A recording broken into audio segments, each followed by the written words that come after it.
Hello everybody, you're welcome back again to the Reggae Appreciation Society. As ska began to slow down and evolve into what we know as reggae today, a golden generation of musicians came into their own in that period. They became the custodians and pioneers that set the tone for the future of the genre. Some of these artists include Toots and the Maytals, the Wailers, Desmond Dekker, and the subject of today's video in the outstanding Gladiators.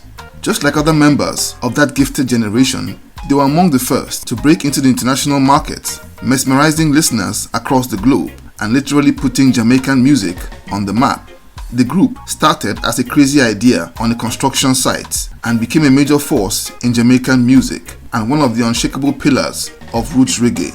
They are also among the most ubiquitous quantities in reggae music, and whether we are reviewing the tales of Studio One, Yabiyu, the Wailers, or even Lee Scratch Perry, the Gladiators always seem to pop up.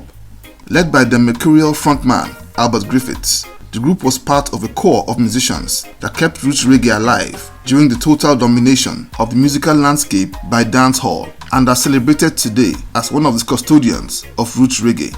Let's take a look at the Gladiators, roots reggae's finest warriors. The story of this incredible musical force began with its founder and frontman Albert Griffiths. He was born on New Year's Day in the parish of St. Elizabeth in Jamaica and grew up in a devout Christian home. As a young boy, he was introduced to music by his uncle, who taught him the rudiments of the guitar, and over time, he came under the tutelage of several other gifted guitarists in his hometown. At the age of 14, he moved to Kingston in search of greener pastures and found a job as a bricklayer. He became quite good at his trade, and over a few years, he would find work in various construction sites around Kingston. But he kept his dreams of becoming a musician alive. He linked up with another lad named David Webber, and the pair unsuccessfully auditioned for various producers around Jamaica. While working on the site, he became friends with a co-worker who was also an aspiring singer. This co-worker was named Leonard Dillon, eventual founder of vocal harmony reggae group The Ethiopians. Both lads were determined to get a breakthrough and approached their foreman to finance their first singles. This audacious plan worked, and their boss forked out money for recording sessions at Studio One. The result of those sessions became Griffith's debut single in You Are the Girl, released on the flip side of the Ethiopians' hit track Train to Scarville, which was released in 1967.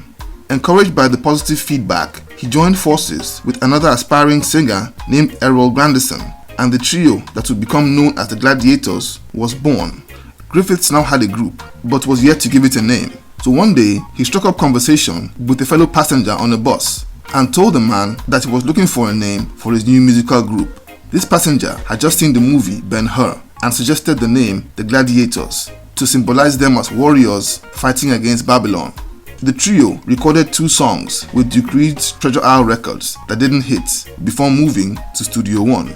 After an equally slow start, they recorded the song Hello Carol in December of 1968, and when it hit the streets, it became a smashing success that went to the top of the Jamaican charts.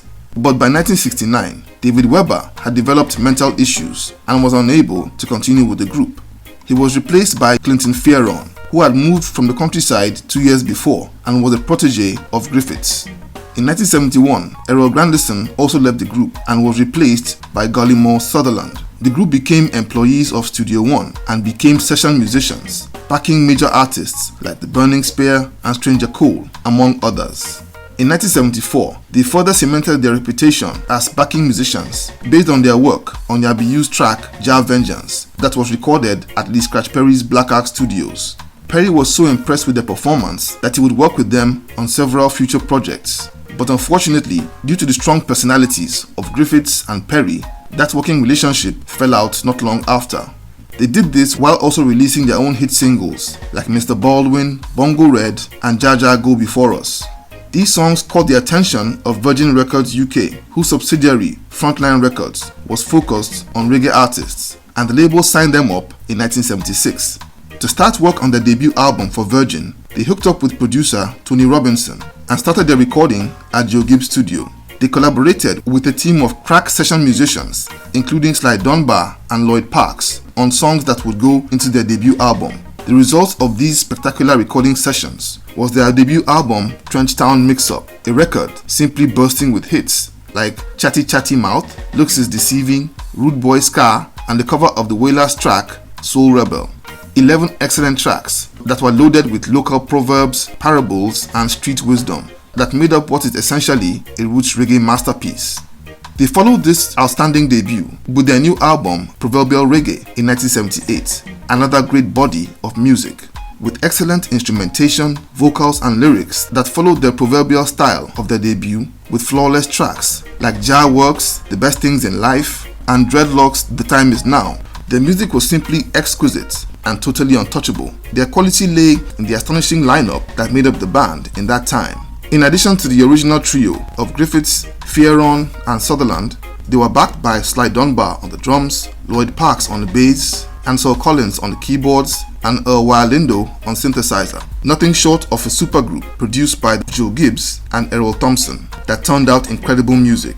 After 2 more solid albums, In Sweet So Still and Naturality, both released in 1979, their record label infamously tinkered with their winning formula for their 5th album in the self-titled Gladiators that came out in 1980. In a bid to give the band greater international spread, Virgin Records took them away from Joe Gibbs' studio and their producer Tony Robinson and assigned them to Eddie Grant to produce the album at Coach House Studios in the UK. It was also the first time that no member of the group played any instruments. This proved to be a disaster and the album flopped badly. Virgin Records cut their losses and dropped the group from their label. To add to their issues, the group also began to struggle to adapt to the huge shift in Jamaican music tastes that was swinging in favor of dancehall. But they proved that the name Gladiators wasn't just for show. They returned to their roots literally and resumed working with Tony Robinson for the 1982 album Reggae to Bone, which signaled a return to their fine form. They released 11 studio albums in the 1980s, all of sterling quality. Jamaica and the UK were then firmly in the grip of the dancehall wave, so the group turned their attention to Brazil, where they had a fanatical fan base, as well as the US, the rest of Europe, and Asia, where roots reggae was still high in demand. However, in 1987, Clinton Fieron left the group to pursue a solo career and settled down in Seattle after the band's North American tour that year. In the 1990s, the band's output slowed drastically and they released just 3 studio albums in that decade, but they were all of the highest quality. They made a comeback in the year 2000 with the album Something Aguan and released 4 more albums in 3 years. But behind the scenes, a health challenge was about to force a major change in the group's structure. Albert Griffiths had been suffering extreme ill health and couldn't continue touring with the band and was getting ready to retire. In 2005, the group would release what was essentially Albert Griffiths' farewell to his fans in the album Father and Sons. This album was his last and featured 2 new members to the group in his sons Alan and Anthony Griffiths. The album is a gripping body of music that stayed faithful to the group's roots reggae heritage. Griffiths retired from touring in 2006 after being diagnosed with Parkinson's and moved back to his hometown in Aberdeen, St. Elizabeth, where he eventually passed away peacefully on December 15, 2020. He went down as an icon and pioneer from the golden age of reggae music. His bright personality, startling talent and drive helped shape the music into the form that we know and love today. But it's not the end of the Gladiators, as the group will continue to soldier on into the future led by his sons. Incidentally, Al Griffiths Jr. has a singing voice that is identical to his father's. The Griffiths boys will never be able to fill their gifted father's shoes, but they will at least keep the Gladiators name going and ensure that the Gladiators will be in our consciousness for a long time to come. So there you have it. Thank you for watching the video today. Please leave a like, subscribe, and until next time, Jah bless.